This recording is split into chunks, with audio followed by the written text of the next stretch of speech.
प्रणम्य परमात्मानं सिद्धं त्रैलोक्यवन्दितं स्वाभाविक चिदानन्द स्वरूपं निर्मलाव्ययम् शुद्धजीवादिद्रव्याणां देशिकं च जिनेश्वरम् द्रव्यसङ्ग्रहसूत्राणां वृत्तिं वक्षे समासतः जीवमजीवमदव्वं जिणवरवसहेण जीर्णनेतिष्ठं देविन्दविन्दवन्दं वन्दे तं सर्वदा शिरसा कहे जीव अजीव जिनवर वृषभ ने लोक में वे वंद्य सुरपति वृंद से वंदन करूं कर जोड़ मैं तिक्काले चतुपाणा इंद्रिय बलमाउआण पाणोय व्यवहारा सो जीवो निश्चयण दोदु चेदना जस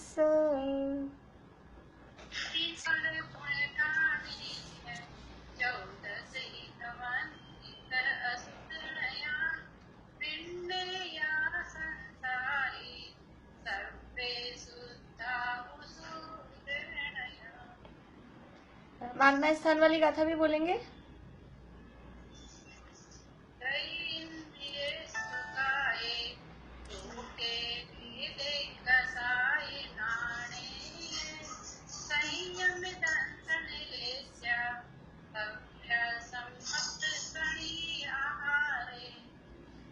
बढ़िया।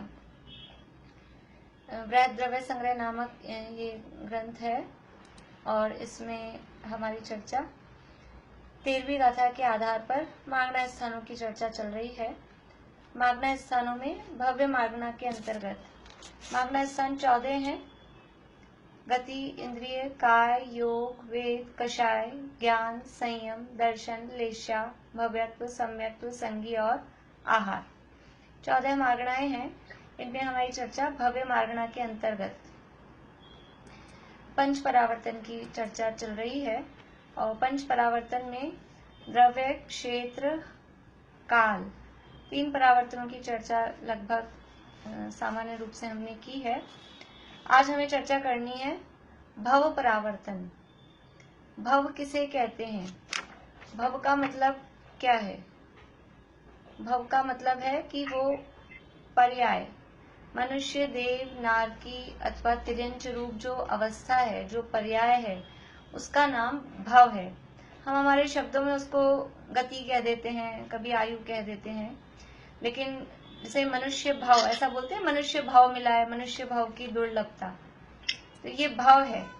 मनुष्य, देव, नारकी अथवा तिर्यंच रूप जो अवस्था है वो भव है। तो भव परिवर्तन या भव परावर्तन क्या होगा कि नरक, तिर्यंच, मनुष्य और देव इनके समस्त भवों को यानी नरक, तिर्यंच, मनुष्य और देव इनकी जितनी आयु है, तो आयु की समस्त स्थितियों को क्रम से धारण करके यानी जो भी जन्म ले रहे हैं, तो जितनी इनमें आयु है टोटल उतनी आयु की समस्त स्थितियों को प्राप्त करना, तब वो एक भव परिवर्तन कहलाता है। नरक, तिर्यंच, मनुष्य और देव ये चारों भव हैं। इन चारों भवों में ये चारों का अलग अलग स्वरूप चलेगा। स्वरूप अलग अलग कैसे चलेगा? क्योंकि चारों की जो आयु की स्थितियां हैं वो स्थितियां अलग अलग टाइप की हैं। तो जघन्य आयु से लेकर और उत्कृष्ट आयु तक की समस्त स्थितियों को क्रम से प्राप्त करना, चारों ही भवों में, जिसमें जितनी जघन्य आयु है, जघन्य आयु से लेकर और उसकी उत्कृष्ट आयु तक क्रम से प्राप्त करना।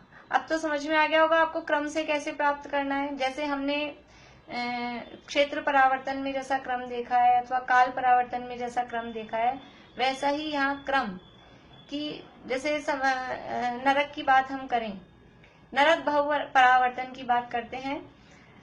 इसमें चारों जो भव है उन भवों में क्रम भी ऐसा ही है। सबसे पहले नरक भव परावर्तन पूरा होगा, उसके बाद में तिर्यंच भव परावर्तन, उसके बाद में मनुष्य भव परावर्तन, उसके बाद में देव भव परावर्तन। ऐसे क्रम से चारों पूरे होंगे तब जाके एक भव परावर्तन पूरा कहा जाता है। ऐसा नहीं है कि चारों चल रहे हैं, कभी मनुष्य में जन्म ले लिया तो मनुष्य की गिन लेंगे, कभी देव में ले लिया तो देव की गिन लेंगे, ऐसा नहीं। पहले होगा नरक भव परावर्तन। तो नरक भव परावर्तन के लिए क्या बात है कि नरक भव की, नरक की जितनी आयु है, जघन्य आयु से लेकर उत्कृष्ट आयु तक को क्रम से प्राप्त करना है। अब नरक की जघन्य आयु कितनी है? नरक गति की जघन्य आयु 10,000 वर्ष। नरक गति की जघन्य आयु है 10,000 वर्ष। और नरक की उत्कृष्ट आयु कितनी है? 33 सागर। 33 सागर नरक की उत्कृष्ट आयु है। जघन्य है 10,000 वर्ष और उत्कृष्ट है 33 सागर।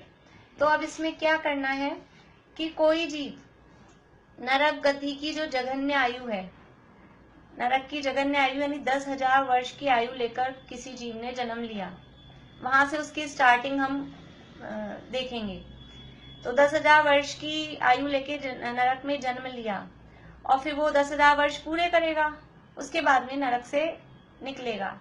अब नरक से निकल के दोबारा से तुरंत ही वो नारकी हो सकता है क्या? कोई जीव नारकी मर के दोबारा नारकी नहीं हो सकता, ऐसा नियम है। कोई देव मर के दोबारा से देव नहीं हो सकता, कोई नारकी मर के दोबारा से नारकी नहीं हो सकता।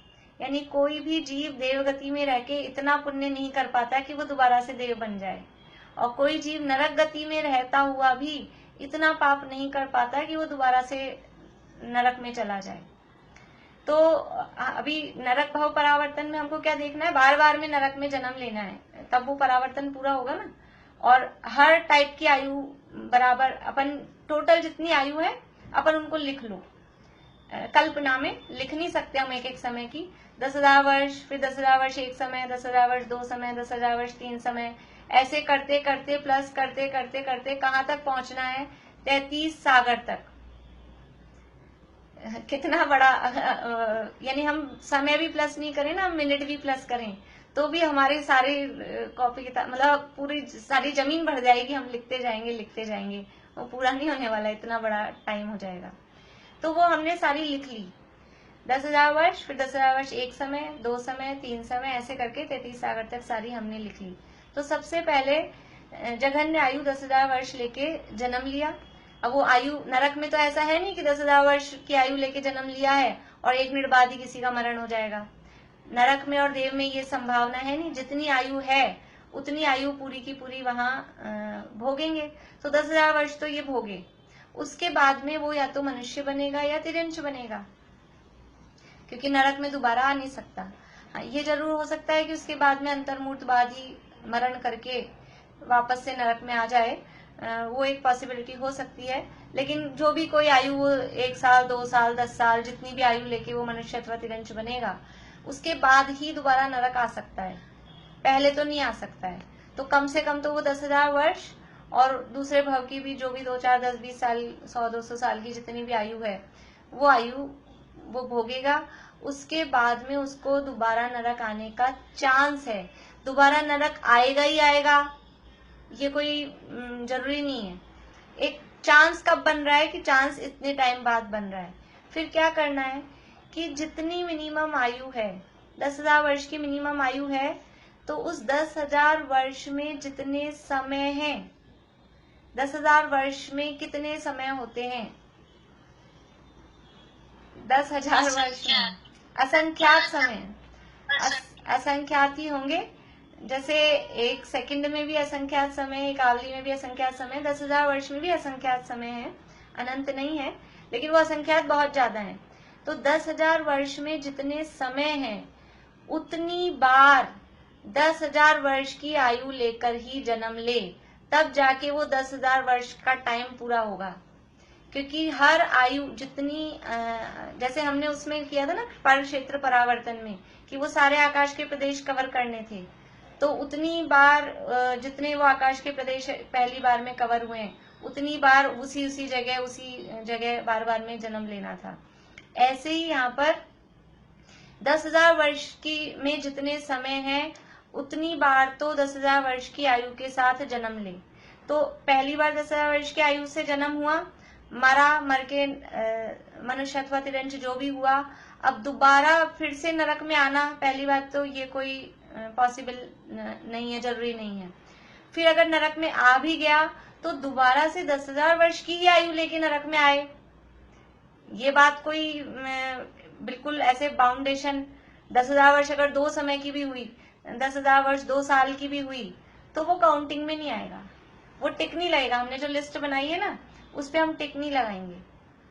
तो ये ऐसा बार बार में नरक में आए और फिर दूसरा मनुष्य अथवा तिरंज का भव ले और फिर बार बार में वो 10,000 वर्ष की आयु प्राप्त करे, तब तो अभी 10,000 वर्ष वाला पूरा हुआ। ये 10,000 वर्ष की में जितने समय है उतनी बार 10,000 वर्ष की आयु के साथ जन्म लिया।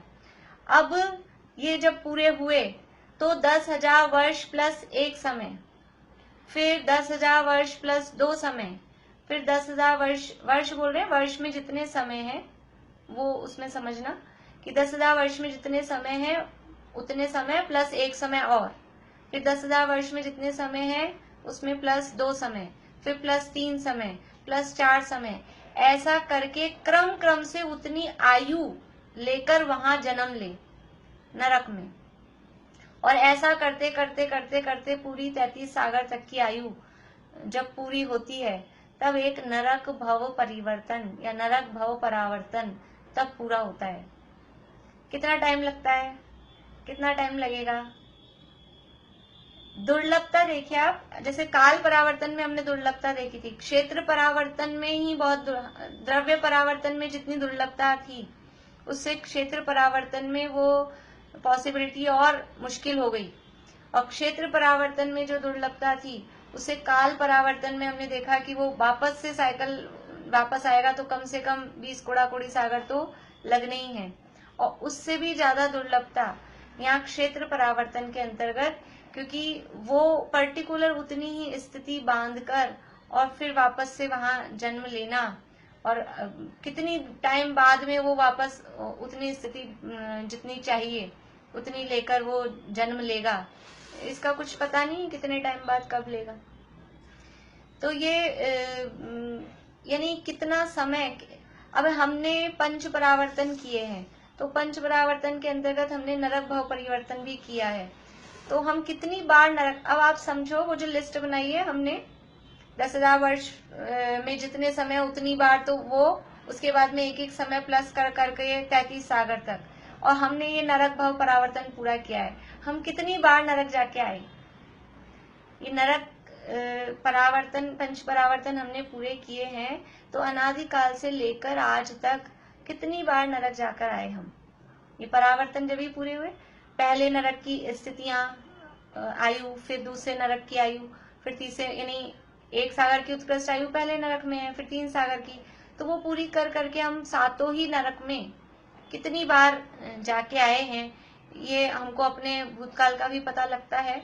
और अब हाँ बोलिए। एक बात पूछनी थी ज्योति, नॉर्मली आदमी पाप से ज्यादा पुण्य में प्रवर्तन करता है, तो पाप जो हमने जो नॉर्मली कम करते हैं इसलिए नरक सबसे कम फर्स्ट नंबर में लिया है, फिर उत्तरोत्तर और ज्यादा होते जाएंगे, अगली गति वाले में उसमें और ज्यादा होंगे, देव गति में और ज्यादा, ऐसे नहीं, पाप कम करता है ऐसा ये क्रम नहीं है। पुण्य में ज्यादा जीव का ये रहता है ना कि मैं पुण्य ही कमाऊं पाप की अपेक्षा, ये एक बात रहती है, लेकिन फिर भी जीव पाप करता है। पुण्य की अपेक्षा पाप की अपेक्षा पुण्य ज्यादा जीव करता है, कभी हम ये बात भी कहते हैं। और टाइम पीरियड 2000 सागर का जो हम टाइम देखते हैं त्रस पर्याय का, उसमें ज्यादा टाइम स्वर्ग का है, कम टाइम नरक का है। वो बात जरूर है, लेकिन यहाँ नरक का में सबसे कम टाइम है ऐसा नहीं है। सबसे कम टाइम नरक में लग रहा है या वो कोई क्रम नहीं है। ये क्रम इसी तरह से शास्त्रों में बताया गया है कि पहले नरक का क्रम पूरा हो, उसके बाद में तिर्यंच का, उसके बाद में मनुष्य का, उसके बाद में देव का, तब जाके एक भाव परावर्तन पूरा होता है।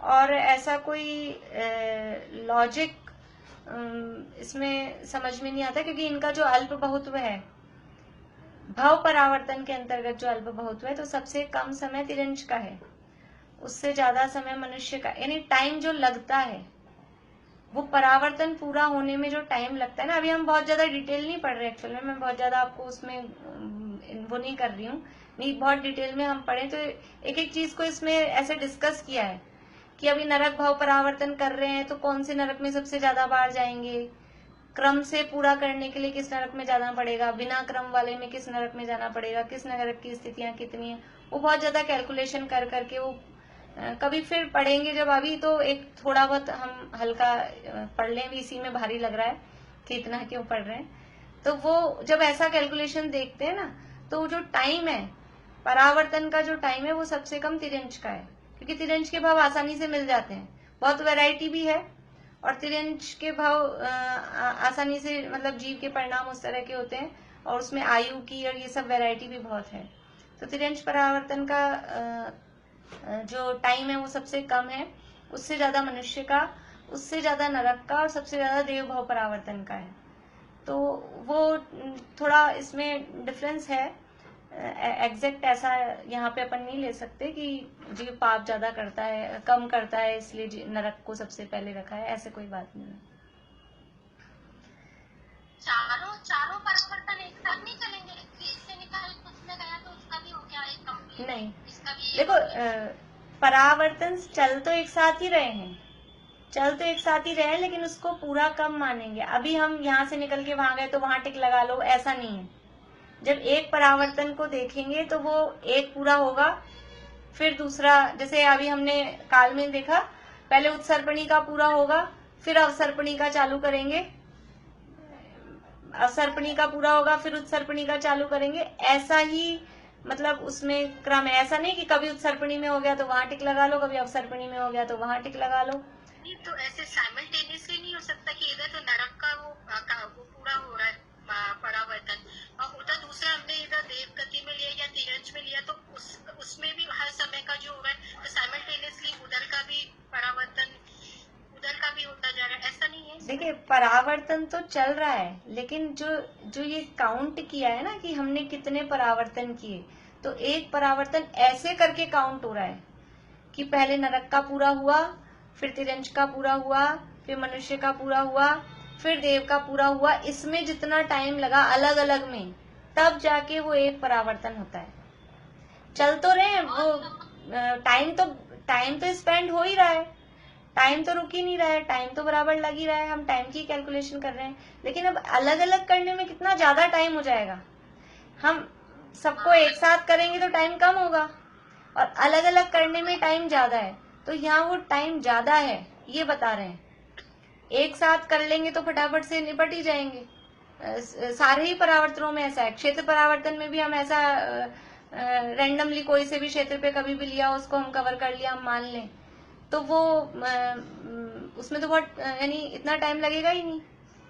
तो ये क्रम है, एक क्रम से ही पूरा करना है, इसमें क्रम भी बहुत इम्पोर्टेंट है परावर्तनों के अंतर्गत। ये अभी तो द्रव्य परावर्तन में भी अपने को लगा नहीं इतना, क्योंकि मैंने वो चीज ली नहीं है, उसमें भी पूरा क्रम है। वो परमाणु होते हैं, पहले अग्रहित को ग्रहण करे, फिर मिश्र को ग्रहण करे, फिर ग्रहित को ग्रहण करे, उसका पूरा एक चार्ट होता है, यंत्र होता है। कहीं कहीं अपने यंत्र होते हैं ना मंदिर में उस तरह के, उसमें भी वो यंत्र इस तरह के बनते हैं। तो वो पूरा एक सिस्टम है, उस सिस्टम को पूरा करने के बाद ही वो जो पहले समय में ग्रहण किए थे वो उस तब ग्रहण हो सकते हैं, तभी वो, इसलिए उसमें अनंत काल लगता है। तो इसमें ये पूरा ऐसा ही इसका सिस्टम है कि पहले एक का टाइम पूरा हो, चल तो रहे हैं, लेकिन पहले एक का जब पूरा ये क्रम हो जाएगा तब हम दूसरे को स्टार्ट हुआ मानेंगे, फिर दूसरा पूरा हो जाएगा तब तीसरे को स्टार्ट हुआ मानेंगे और उसके बाद चौथे को मानेंगे। तो ऐसे लंबाई में फिर वो टाइम कितना ज्यादा बढ़ जाएगा, तो वो टाइम बहुत ज्यादा है, ये यहाँ पर बता रहे हैं कि भाव परावर्तन का समय काल परावर्तन से अनंत गुना है और अनादिकाल से आज तक ऐसा हम संसार चक्र में परिभ्रमण करते आ रहे हैं।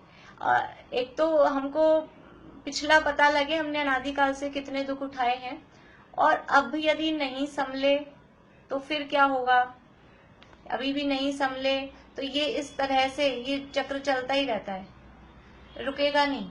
एकमात्र आत्मा को जानने पर, सम्यक दर्शन प्राप्त करने पर ही ये पंच परावर्तनों का जो चक्र है, ये संसार का परिभ्रमण, ये रुकता है।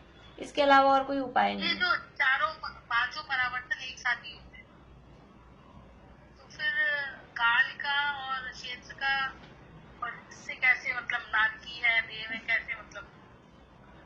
देखिए ये अपन समझने के लिए उसको ऐसे अलग अलग करके समझ रहे हैं, लेकिन जैसे जिस समय अभी समझ लीजिए एक ये वाला समय ले हम समझ लीजिए अभी 2:24 का समय है, तो इस टाइम पे ऐसा भी हो सकता है कि कोई हमने पहले जो पुद्गल वर्गणाएं जो ग्रहण की होंगी, जैसी स्पर्श गंधवाणी वर्ण वाली जैसी संख्या में जो वर्गणाएं, वो अभी हम ग्रहण कर लें, ऐसा भी हो सकता है। और इसी समय अभी क्या जन्म का तो अभी क्योंकि अब हम हो चुका है, इसलिए हम जन्म वाली बात टाइम के लिए नहीं ले सकते, लेकिन किसी और जीव को पकड़े, कोई और जीव है, इसी समय उसने वो वाली वर्गणाएं ग्रहण की हो और इसी समय उसका वो जो टाइम जो काउंटिंग में चाहिए वो टाइम उसका जन्म का आया हो, इसी समय उसका जन्म हुआ हो, और जो जिस प्रदेश पे उसको चाहिए वही प्रदेश पे उसका जन्म हुआ हो, ऐसा हो सकता है। लेकिन पांचों के पांचों एक साथ स्टार्टिंग सबकी एक साथ अपन कह सकते हैं, लेकिन पूरा होने में टाइम लगेगा। जैसे अपने पास 4 चूल्हे वाली वो गैस है, तो हमने 4 तरह की चीजें उस पे 4 बर्नर हैं, चारों वो चढ़ा दी 4 चीजें, लेकिन एक साथ चढ़ा दी हमने, एक पे दाल, एक पे चावल, एक पे चाय और एक पे समझ लीजिए और कुछ सब्जी हमने चढ़ा दी, एक साथ हमने चढ़ाई है, लेकिन वो पूरा सब चीजें एक साथ ही बन जाएंगी, ऐसा है क्या? वो सबका बनने का टाइम अलग अलग है। तो स्टार्टिंग सबकी एक साथ हो सकती है, कह सकते हैं होती है, वो चल रहे होते हैं, लेकिन पूरा होने में टाइम लगता है। द्रव्य परावर्तन सबसे जल्दी पूरा होता है और क्षेत्र परावर्तन पूरा होता है एक, तब तक अनंत द्रव्य परावर्तन हो चुके होते हैं। यानी समझ लीजिए एक बार हमने दाल बनाई, उसमें हमको गरारे के लिए पानी करना है, तो एक बार दाल बनेगी उसमें हम 5 बार गरारे के लिए पानी गर्म कर सकते हैं, 10 बार कर सकते हैं, जैसा भी जो भी टाइम हो, क्योंकि वो तो ल्यूकवार्म करना है, हमको गुनगुना करना है, तो 1-1 मिनट रखेंगे और हो जाएगा। तो ऐसे एक क्षेत्र परावर्तन पूरा हुआ, उसमें द्रव्य परावर्तन अनंत हो गए। फिर ये द्रव्य परावर्तन तो इधर चले जा रहे हैं, वो हुए जा रहे हैं, इधर क्षेत्र परावर्तन एक हुआ है, काल परावर्तन भी चल रहा है। अब ये एक काल परावर्तन जब पूरा होगा तब तक इधर अनंत क्षेत्र परावर्तन हो चुके होंगे, इतना टाइम इसमें ज्यादा लगेगा। और भाव परावर्तन एक पूरा होगा, जब तक एक पूरा होगा तब तक अनंत काल परावर्तन पूरे हो जाएंगे, और जब एक भाव परावर्तन पूरा होगा तब तक अनंत भव परावर्तन पूरे हो जाएंगे। अब इसको पीछे ले जाएं अपन द्रव्य परावर्तन पे, तो अनंत अनंत अनंत मल्टीप्लाई 4 बार करें तब जाके एक भाव परावर्तन या भाव परावर्तन के बराबर वो होता है। तो इसमें भाव परावर्तन में जो जीव के, इसमें जो भाव परावर्तन है, इसमें जो जीव के भाव होते हैं अपने औदैहिक भाव, ये वाले भाव गिने जाएंगे? हाँ, अभी करेंगे अपन बात भाव परावर्तन की, अभी करेंगे बाद में। तो ये 5 परावर्तन साथ मतलब चलते ही रहते हैं अपने? हाँ, मतलब चल रहे हैं वो, कोई ना कोई क्रम में वो चल ही रहा है। टाइम तो देखो चल रहे हैं का मतलब है वो टाइम तो कैलकुलेट हो रहा है ना, परावर्तन चल रहे का मतलब है वो टाइम की कैलकुलेशन तो चालू ही है। यहाँ परावर्तन हमें कोई परावर्तन पूरे नहीं करने, हमारे पास ही कोई टारगेट नहीं है, ये तो केवल हमने हाँ, चलते नहीं रहेंगे। अगर हम आत्मा को नहीं जानेंगे तो चलते रहेंगे, लेकिन हम तो जानेंगे ना आत्मा को, हम तो सम्यक दर्शन प्रकट करेंगे ना। जो भव्य जीव हैं और जो सम्यक दर्शन प्रकट कर लेते हैं, उनके पंच परावर्तन का चक्र रुक जाता है। ये हमें कंप्लीट करने में हमें 33,000 सागर लग जाएंगे, एक भाव परावर्तन कंप्लीट करने। नहीं नहीं नहीं, 33,000 नहीं है, वो तो 33 सागर है, केवल वो तो आयु बताई है। अनंत काल लग जाएगा, अनंत काल लगता है एक भाव परावर्तन। हम नहीं मत बोलिए आप, हम नहीं, जो जीव करता है वो जो जीव करता है वो बार बार भाव परिवर्तन करता है, तो बार बार उसको 33 सागर लगते हैं, फिर वापस दूसरा भाव परिवर्तन शुरू हो जाता है। नहीं, देखिए अर्पणा जी, 33 सागर नहीं लगते हैं। 33 सागर तो बहुत कम टाइम है, 33 सागर में तो असंख्यात वर्ष है, यहाँ अनंत काल लगेगा। 33 सागर की तो आयु प्राप्त करनी है। कैसे प्राप्त करनी है? देखो अपन इसको छोटा करते हैं, ये सागर और ये बहुत बड़ा हो जाता है। अपन 10,000 वर्ष को तो मान लेते हैं 10, है ना, 10,000 वर्ष को अपन मान लेते हैं 10 दिन, और 33 सागर को अपन मान लेते हैं 33 साल, ठीक है। अब 10 दिन की आयु मिनिमम होगी, 10 दिन की आयु लेके जन्म लिया, फिर 10 दिन और 1 मिनट, समय को हम मिनट बना लेते हैं, तो 10 दिन की आयु लेकर अभी हम वो भी चीज अभी छोड़ रहे हैं एक बार, कि वो जितने समय 10 दिन में है उतनी समय को आप ऐसे समझ लीजिए, 10 दिन में जितने घंटे हैं, 10 दिन में कितने घंटे होंगे, एक दिन में 24 घंटे हैं, तो 10 दिन में 240 घंटे, तो 240 बार तो 10 दिन की उम्र लेके ही जन्म ले, 240 बार 10 दिन की आयु, एग्जैक्ट 10 ही दिन की आयु होनी चाहिए, 1 सेकंड भी आगे पीछे ज्यादा कम नहीं होना चाहिए, बिल्कुल वही। तो 240 बार तो 10 दिन की आयु लेके जन्म लिया, उसके बाद में 241वीं बार जब जन्म लेगा तो 10 दिन प्लस 1 घंटा समझ लीजिए, घंटे में मान लेते हैं अपन तो जल्दी थोड़ा हो जाएगा। तो 241वीं बार जन्म कौन सा लेगा, कितनी आयु होनी चाहिए उसमें, कि 10 दिन और 1 घंटा, हाँ। फिर 242वीं बार 10 दिन और 2 घंटा, 243वीं बार 10 दिन और 3 घंटा, ऐसे करते करते अब कितने 33 साल तक की एक एक आयु प्राप्त करनी है।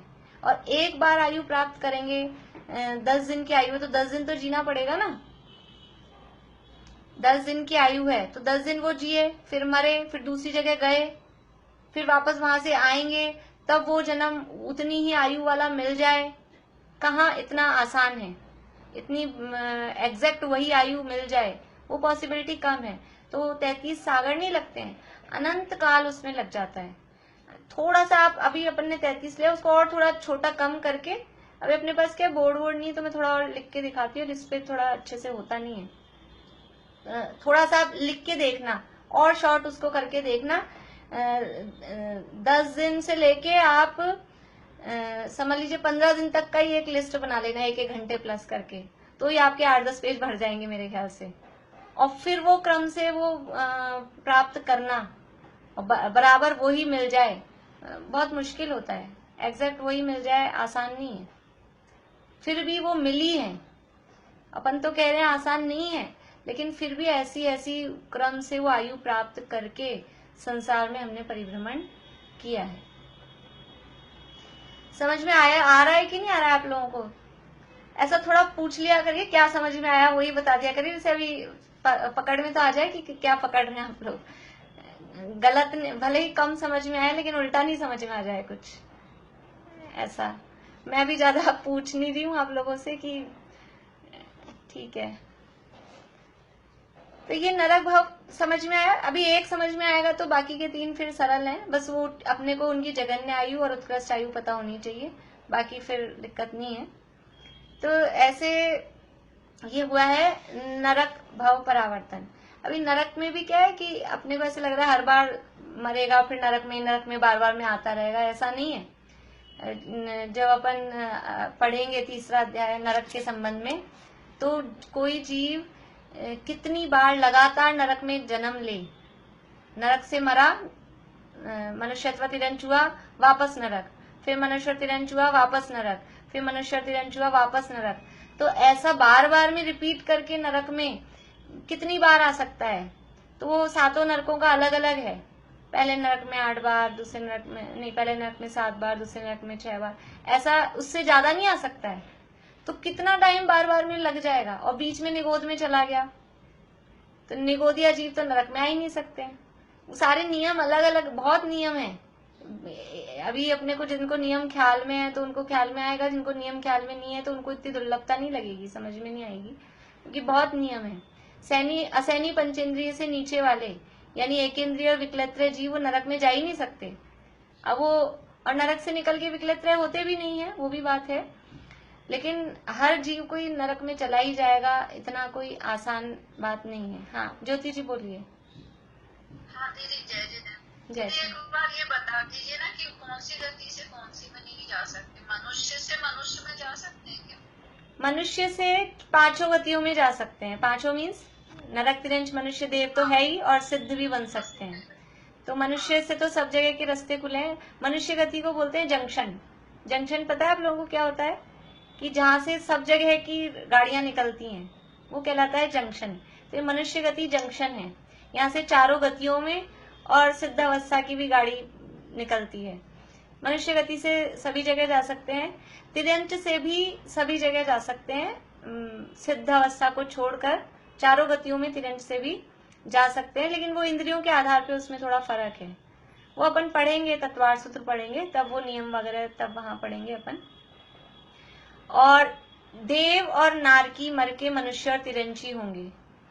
देव और नारकी मर के दोबारा से देव या नारकी, या देव मर के नरक में चला जाए या नारकी मर के देव हो जाए, ऐसा नहीं है। देव और नारकी मर के मनुष्य और तिरंची होते हैं। इसमें और भी नियम है, अपन ने सामान्य देखा है, वो फिर अभी वो शब्द हो सकता है फिर कुछ लोगों के लिए नए हो जाए, फिर वो कर्म भूमि के गर्भज पर्याप्त तक, वो सारी बातें हैं। पर अभी इतना गति के हिसाब से समझ लें कि देव और नारकी मर के मनुष्य और तिरंची होते हैं, और मनुष्य और तिरंच मर के चारों गतियों में जा सकते हैं। अब है अपने तिरंच भाव परावर्तन। तिरंच भाव परावर्तन में तिरंच और मनुष्य का समझ लीजिए सिमिलर सा है, आयु भी दोनों की एक सी है। जघन्य आयु कितनी होती है? मनुष्य और तिर्यंचों की जघन्य आयु कितनी होती है? कौन बता रहे हैं? हाँ, अंतर्मुट, बढ़िया। हाँ, अंतर्मुट। मनुष्य और तिर्यंचों की जघन्य आयु होती है अंतर्मुट, और उत्कृष्ट आयु मनुष्य और तिर्यंचों की उत्कृष्ट आयु 3 पल्ले बराबर। मनुष्य और तिरंचों की जघन्य आयु अंतर्मूर्त और उत्कृष्ट आयु होती है 3 पल्ले। तो अभी तिरंच का पहले अपन देखते हैं कि तिरंच की जो जघन्य आयु है यानी अंतर्मूर्त आयु के साथ में, अंतर्मूर्त आयु के साथ में जन्म ले, और फिर उस अंतर्मूर्त में जितने समय है, अंतर्मूर्त में जितने समय है उतनी ही बार उस अंतर्मूर्त आयु के साथ जन्म ले। अर्पणा जी आपका बीच में छूट गया है, आप रिकॉर्डिंग सुन लेना, वो आपके प्रश्न के जवाब में।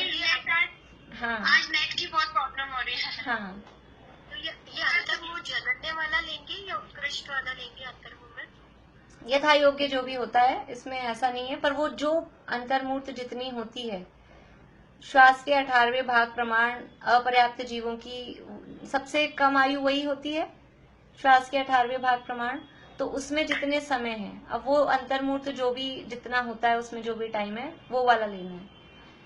तो उसमें जितने समय है यानी तिरंचों की जो जघन्य आयु है अंतर्मूर्त, श्वास के 18वें भाग प्रमाण, सबसे छोटा अंतर्मूर्त लघु अंतर्मूर्त समझ लीजिए, वो जो अपन ने इसमें देखे थे शायद जीव समाज के अंतर्गत, क्षुद्र भाव होता है, जो लब्धि या पर्याप्तक जीव होते हैं उनके ये क्षुद्र भाव कहलाते हैं। एक अंतर्मूर्त में 66,336 भाव उनके होते हैं। एक अंतर्मूर्त में ही 66,336 बार जन्मना मरना उनका होता है। तो वो एक अंतर्मूर्त के फिर 66,336 उसको डिवाइड करेंगे तो वो सबसे छोटा ही करीब अंतर्मूर्त आता है। तो वो जो श्वास के 18वें भाग वाली जो सर्व लघु अंतर्मूर्त वाली जो आयु है, वो जघन्य आयु धारण करके कोई तिरंच ने जन्म लिया। अब इसमें ये बाउंडेशन नहीं है कि ये जो अपर्याप्त वाली ये जो आयु है श्वास के 18वें भाग वाली, इसमें वो कौन से इंद्रिय वाला बनेगा, इसमें ये बाउंडेशन नहीं है। क्योंकि पांचों ही इंद्रिय जीव लब्धि अपर्याप्तक होते हैं। पांचों ही इंद्रिय वाले जीव लब्धि अपर्याप्तक होते हैं और जो लब्धि अपर्याप्तक जीव हैं उनकी आयु श्वास के 18वें भाग प्रमाण होती है। तो अभी हमको केवल आयु पे कंसंट्रेट करना है। देखिए, ये भाव परावर्तन है, ये आयु से संबंधित है। काल परावर्तन था, वो काल के पर्टिकुलर वो टाइम, जो चीज पर्टिकुलर जो टाइम था उससे रिलेटेड था। क्षेत्र परावर्तन है, वो पर्टिकुलर आकाश का जो प्रदेश था उससे रिलेटेड था।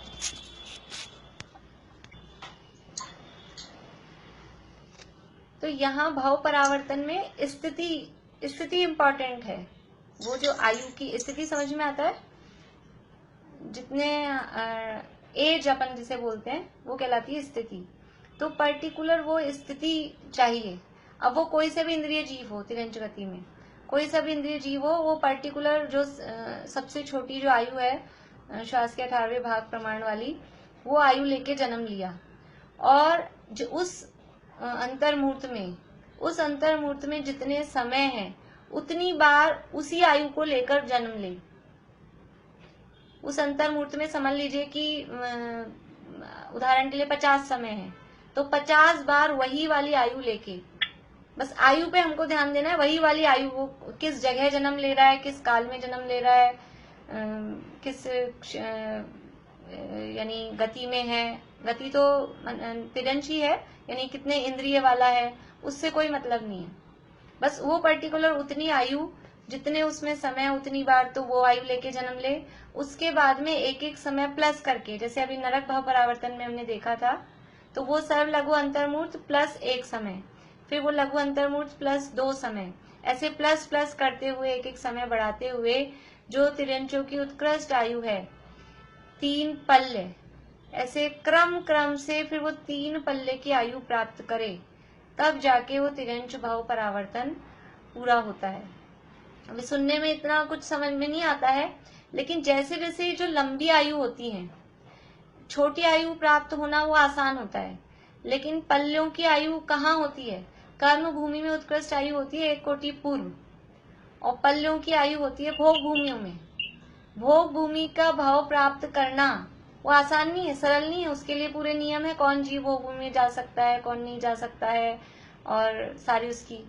तो ये बाद वाली जो आयु प्राप्त करना है, 1 पल्ले, फिर 1 पल्ले 1 समय, 1 पल्ले तो उत्कृष्ट है, 1 कोटि पूर्व से प्लस 1 समय से ही वो भोग भूमि की आयु चालू हो जाती है, और फिर उसमें बढ़ाते बढ़ाते बढ़ाते पल्लों की आयु प्राप्त करना वो बहुत बहुत दुर्लभ होता है। सागर से कम होता है ना? हाँ, पल्ले सागर से छोटा होता है।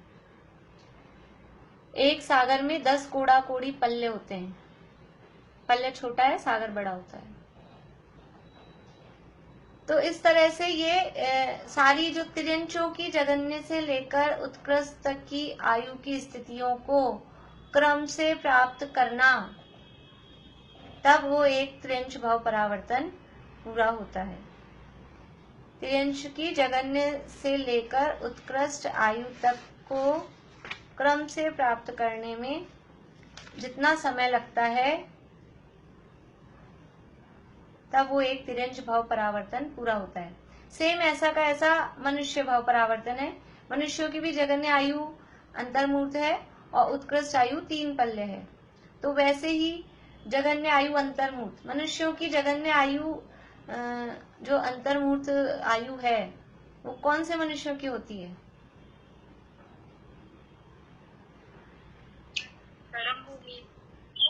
कर्म भूमि तो ठीक है, सम्मूर्छन, बढ़िया। सम्मूर्छन जो मनुष्य हैं, मनुष्य भी ऐसे लब्धि अपर्याप्तक होते हैं जिनकी आयु श्वास के 18वें भाग होती है, वो सम्मूर्छन होते हैं। हम लोग जितने भी हैं हम सब गर्भज हैं। गर्भ में जो जीव आया है उसकी आयु श्वास के 18वें भाग नहीं होती है, उससे ज्यादा ही होती है।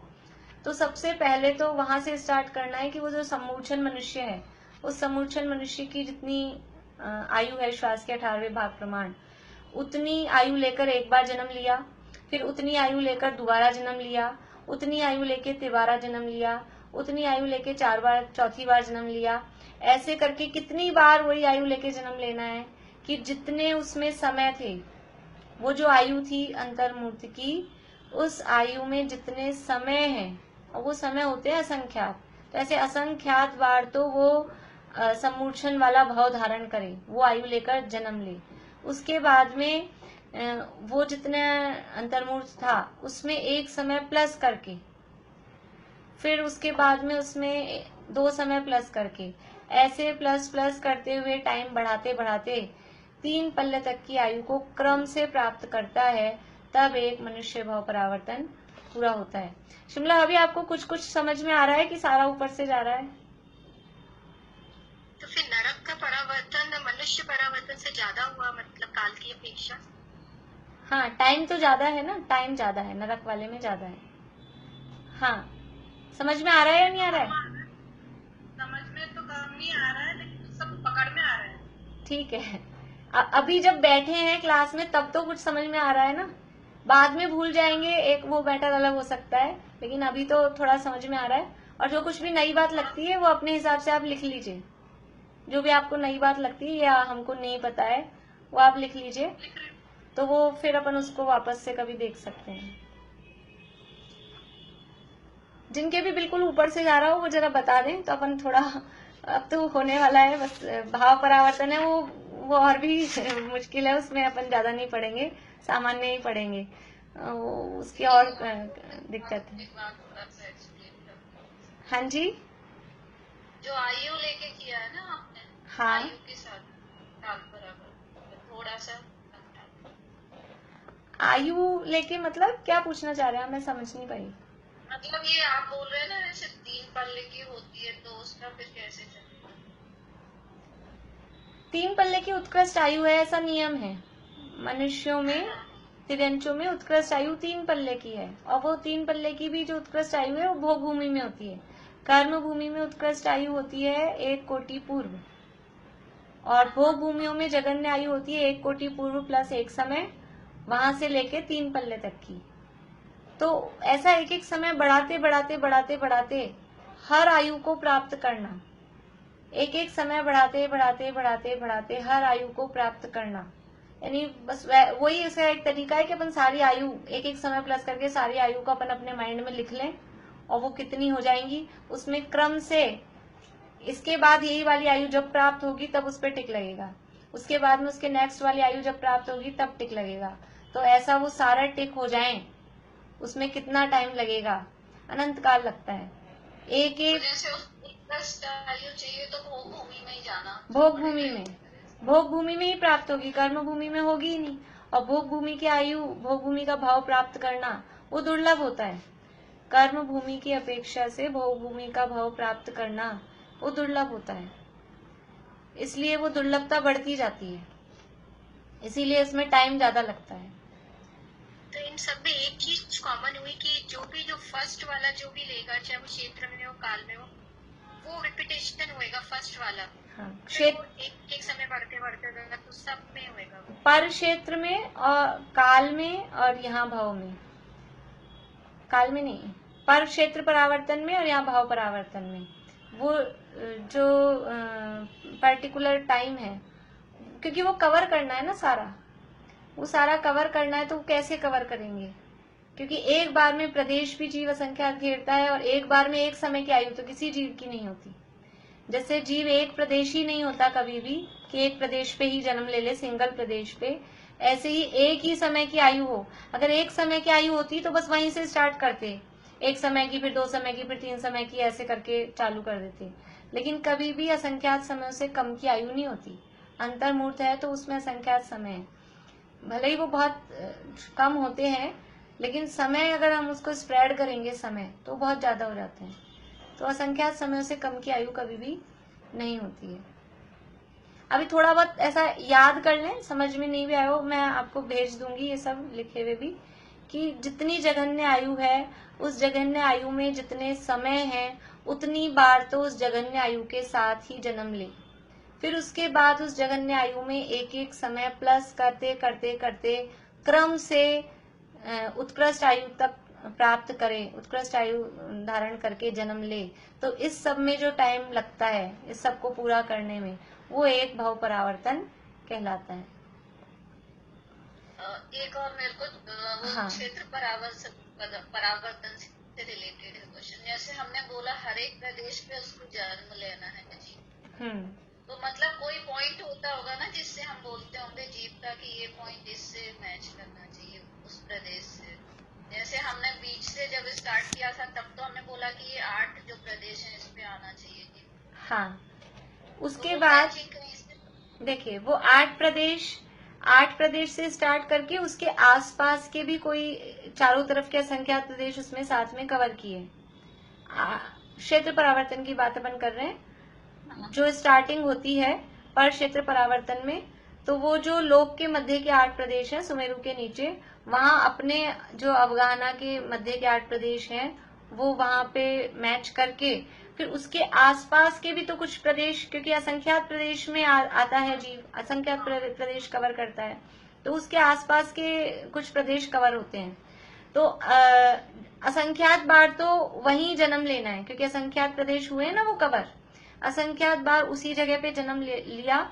उसके बाद में अब ये जो एरिया एक कवर हुआ अपना, उस एरिया में से किसी भी एक साइड में एक प्रदेश आगे बढ़ाकर वो कवर करना है। फिर वो सेंटर के हमारे जो पॉइंट्स होंगे वो उस पे एक तरह से मैच करने चाहिए, है ना? हाँ, फिर अब उसके बाद में फिर वो 8 प्रदेश मैच नहीं होंगे, बस वो एक प्रदेश अपने को अंदर, प्रदेश और हमारा सेंटर जो हाँ, है वो मैच होना चाहिए, है ना? जीव का मतलब नहीं, ये जो सेंटर मैच होने वाली बात तो केवल स्टार्टिंग, जो पहली अफगाना, वो जो वहां पहला क्षेत्र पे जो जन्म लिया वहां पर है, उसके बाद में फिर कुछ प्रदेश मैच होने वाली बात नहीं है। फिर बस वो पर्टिकुलर एक प्रदेश आपकी अफगाना में, यानी आपके वो प्रदेश आपके जन्म स्थान में कवर होता है। बाकी चारों तरफ और दूसरे पहले कवर किए हुए हैं या नए भी हैं, वो दूसरे हो सकते हैं, लेकिन अभी हमको जो प्रदेश चाहिए वो प्रदेश उसमें आ रहा है, तो वो काउंटिंग में माना जाता है। चलिए एक बार फटाफट से अपन देव भाव का भी एक बार समझ लेते हैं, इसी तरह का है, बस थोड़ी सी इसमें बात अलग है। देव भाव परावर्तन में देवों की जघन्य आयु कितनी है और उत्कृष्ट आयु कितनी है? देवों की जघन्य आयु बोलो प्रीति। 10,000 और 33 सागर। हाँ, देवों की जघन्य आयु 10,000 वर्ष है और उत्कृष्ट आयु 33 सागर है, लेकिन यहाँ भाव परावर्तन के अंतर्गत देवों की उत्कृष्ट आयु 33 सागर नहीं ली जाती। क्यों? क्योंकि ये जो परावर्तन हो रहे हैं ये मिथ्या दृष्टि की अपेक्षा से हैं, सम्यक दृष्टि के परावर्तन नहीं होते। और जो ऊपर के अनुत्तर हैं और अनुदिश विमान हैं, वहां पर सम्यक दृष्टि जीव ही जन्म लेते हैं, तो वहां की जो आयु है वो तो मिथ्या दृष्टि जीव ने कभी प्राप्त ही नहीं की। अनुत्तर विमान और अनुदिश, 9 अनुदिश और 5 अनुत्तर विमानों में कभी भी हमारा जन्म देव के रूप में नहीं हुआ। मिथ्या दृष्टि जीव कभी भी एक इंद्रिय बन के वहां जन्म लिया है क्षेत्र परावर्तन के अंतर्गत, वो बात है, लेकिन देव बन के कभी भी अनुदिशों में और अनुत्तरों में जन्म नहीं हुआ, क्योंकि वो आयु सम्यक दृष्टि को ही प्राप्त होती है। इसलिए देव भाव परावर्तन में जगन्य आयु 10,000 वर्ष और उत्कृष्ट आयु 31 सागर ली जाती है। 31 सागर है, 9वें ग्रहवेग तक मिथ्या दृष्टि जीव जा सकता है, जाता है, और 9वें ग्रहवेग की उत्कृष्ट आयु है 31 सागर। तो वो 31 सागर तक के आयु की स्थितियों को क्रम से पूरा करना, यानी सबसे पहले 10,000 वर्ष की जो आयु है, 10,000 वर्ष की आयु लेके जन्म लिया, फिर 10,000 वर्ष की आयु लेके दोबारा जन्म लिया, फिर 10,000 वर्ष की आयु लेके तिबारा, फिर चौबारा, ऐसे करते करते 10,000 वर्ष में जितने समय है उतने टाइम्स, उतनी बार तो 10,000 वर्ष की आयु लेकर जन्म ली। फिर 10,000 वर्ष प्लस 1 समय वो आयु लेकर जन्म ले, फिर 10,000 वर्ष प्लस 2 समय, फिर 10,000 वर्ष प्लस 3 समय, ऐसे करते करते करते 31 सागर तक की आयु क्रम से पूरी करने पर एक देव भव परावर्तन पूरा होता है। और इसमें सबसे ज्यादा टाइम लगता है, चारों ही भाव परावर्तन में सबसे ज्यादा टाइम वो उसका सिस्टम है, उसमें दुर्लभताएं होती हैं कि किस तरह से वो देवों का भाव प्राप्त करना दुर्लभ होता है, तो सबसे ज्यादा टाइम इसमें लग जाता है। इतनी बात अभी हुई है, थोड़ी और बात अपन कल करके फिर अपन देखेंगे, और जो भी इसके लाभ वगैरह की चर्चा है वो बाद में करेंगे। पूछना है? हाँ ले सकते हैं, लेते हैं। भोग भूमि के मिथ्या दृष्टि जीव मर के भवनत्रिक में जाते हैं और सम्यक दृष्टि मर के पहले दूसरे स्वर्ग में जाते हैं, तो मिथ्या दृष्टि भी जान ली। भूमि में सम्यक दृष्टि जीव नहीं जाते ना। सम्यक दृष्टि वैसे तो मनुष्य तिरंश नहीं बनते, लेकिन पूर्व में आयु बंध गई हो तो सम्यक दर्शन लेकर भी भोग भूमि में जन्म लेते हैं और भोग भूमि में भी सम्यक दर्शन प्राप्त कर लेते हैं। तो नया भी सम्यक दर्शन हो सकता है और पुराना भी आयु बंध की अपेक्षा से, किसी को पहले मनुष्य तिरंश आयु मिथ्या की अवस्था में बंध गई हो तो फिर वो भोग भूमि में जाते हैं। हाँ, फिर वो पहले दूसरे स्वर्ग में, जितने भी सम्यक दृष्टि हैं भोग भूमि के वो पहले दूसरे स्वर्ग में जाते हैं और जितने भी मिथ्या दृष्टि हैं भोग भूमि के वो भवनत्रिक में ही जाते हैं। नियम है ऐसा। एक चीज इसमें समय कैसे निकालेंगे अपन? किसमें? समय को कैसे निकालेंगे? समय को तो निकालना बस समझना ही पड़ेगा। निकालेंगे कैसे, मतलब हम नहीं निकाल सकते असंख्यात समय। जैसे 10,000 वर्ष है तो उसका अपन कैलकुलेशन समय का किस हम नहीं कर पाएंगे, हम नहीं कर पाएंगे। 10,000 वर्ष में कितने समय होते हैं तो वो असंख्यात ही होते हैं। बस हम एक माइंड में सोच सकते हैं वो कितने ज्यादा होंगे, लेकिन हम निकालना चाहेंगे तो असंख्यात को हम निकाल नहीं पाएंगे कि 10,000 हम 1 मिनट के समय ही नहीं निकाल पाएंगे कि कितने समय होते हैं। वो 10,000 वर्ष के तो बहुत ज्यादा हो जाते हैं, लेकिन वो बस ऐसा समझना असंख्यात। अब वो थोड़ा हम संख्याओं को समझे तो हमको थोड़ा ख्याल में असंख्यात कितना बड़ा होता है। करेंगे धीरे धीरे कभी फिर वो भी चर्चा। चलिए, इनफिनिट बोलते हैं जिससे अपन जो अनकाउंटेबल, इनफिनिट वही हो गया असंख्यात। इनफिनिट तो अनंत के लिए कहते हैं, अनकाउंटेबल, पर असंख्यात को अनकाउंटेबल कह सकते हैं। असंख्यात भी हम तो नहीं कर सकते ना, अभी हाँ, नहीं देख सकते, हाँ, तो नहीं कर सकते। असंख्यात का मतलब है जो हमारे ज्ञान में पकड़ में नहीं आ सके, हम हमारे दिमाग से ऊपर। बड़े से बड़े कोई मतिशुद्ध ज्ञानी हो, ज्यादा से ज्यादा जिनको भी ज्ञान हो, उनके भी दिमाग से जो ऊपर जाए। हाँ बोलिए। एक पहले का क्वेश्चन है, एक कल्प काल में कितने वर्ष होते हैं? एक कल्प काल में कैसे निकालेंगे? 20 कोड़ा कोड़ी सागर का एक कल्प काल होता है। इतना ही होता है। वर्ष कैसे निकालेंगे इसमें? वर्ष कैसे निकालेंगे वो फिर कभी देखेंगे। अभी आप इतना याद कर लीजिए कि एक कल्प काल में 20 कोड़ा कोड़ी सागर होता है। चलिए, जय जिनेंद्र सभी को।